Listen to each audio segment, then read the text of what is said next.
Halo teman-teman semuanya. Perkenalkan, namaku Yonatan Christopher Sungguh. Aku adalah mahasiswa Universitas Dina Sarana Informatika dengan program studi Ilmu Komunikasi. Nah, kali ini aku akan memaparkan ide bisnis digital yang aku buat. Teman-teman penasaran tidak? Nih, aku akan tunjukkan ide bisnis digital yang aku buat. Nah, teman-teman, ini ide bisnis aku. Ide bisnis aku bergerak di bidang startup. Nah, startupnya jenis apa? Startupnya adalah EdTech atau Education Technology yang bernama Active Brain. Apa sih itu Active Brain? Nah, ini dia. Active Brain adalah proyek bisnis digital yang diprakarsai oleh saya sendiri, yang dimana proyek bisnis ini terinspirasi oleh pendidikan di Indonesia yang belum merata secara keseluruhan. Apalagi Indonesia sudah memasuki era digital, yang dimana kita semua harus dituntut untuk paham mengenai digital.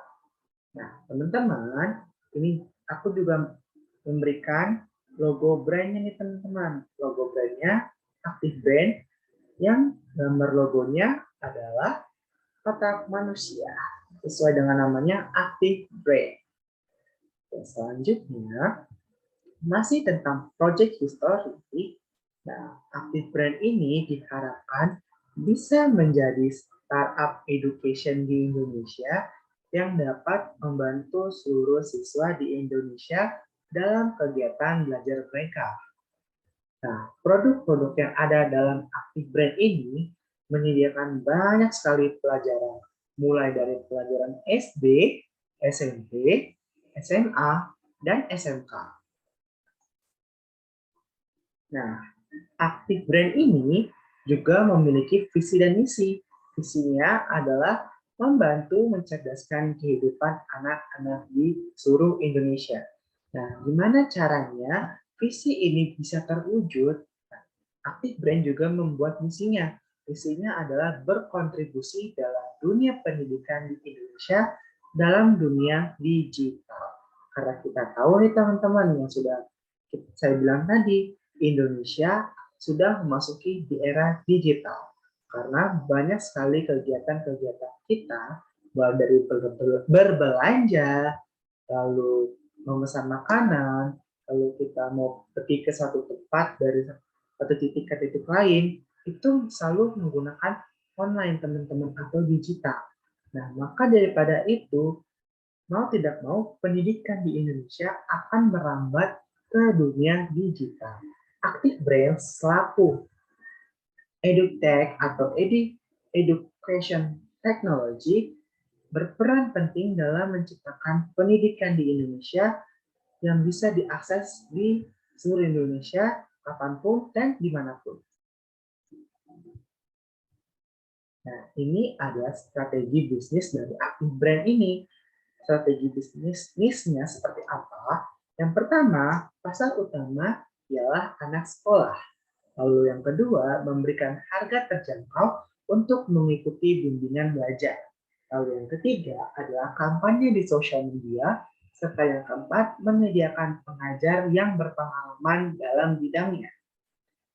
Dari strategi bisnis ini diharapkan Active Brand dapat berkembang dan dapat bersaing dengan edutech di Indonesia. Nah, selain itu, dari strateginya, kan ada hambatan yang akan dihadapi oleh Active Brand. Hambatannya seperti apa? Oke, hambatannya itu adalah startup dalam bidang education makin banyak bermunculan. Karena di era digitalisasi ini, semua lini kegiatan manusia akan mulai beralih ke digital. Salah satunya pendidikan.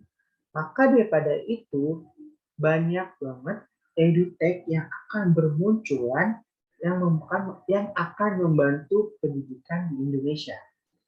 Dan maka daripada itu Active Brand juga mungkin bisa mengalami kemunduran, tetapi kami selaku bagian dari aktif brain akan memberikan optimalisasi yang baik kepada pelanggan aktif brain. Dan yang kedua, tidak semua siswa-siswi dapat mengakses internet. Karena kita tahu Indonesia ini luas dan tidak semua daerah-daerah di Indonesia dapat akses internet. Lalu sedikitnya minat siswa-siswi belajar menggunakan media pembelajaran online. Karena kita tahu nih teman-teman, media online yang banyak digunakan oleh siswa-siswi di seluruh Indonesia lebih banyak di dalam game, sosial media, dan mungkin bisa lihat tentang video-video yang bukan video pembelajaran. Dan diharapkan hambatan ini bisa menjadi pembelajaran bagi aktif brain untuk meningkatkan kualitas dan bisa mewujudkan visi yang aktif brain buat. Nah, itu saja teman-teman yang bisa saya paparkan mengenai ide bisnis yang saya buat, yaitu aktif brain. Semoga teman-teman merasa puas dengan apa yang saya sampaikan, dan kurang lebihnya mohon maaf. Terima kasih dan sampai jumpa.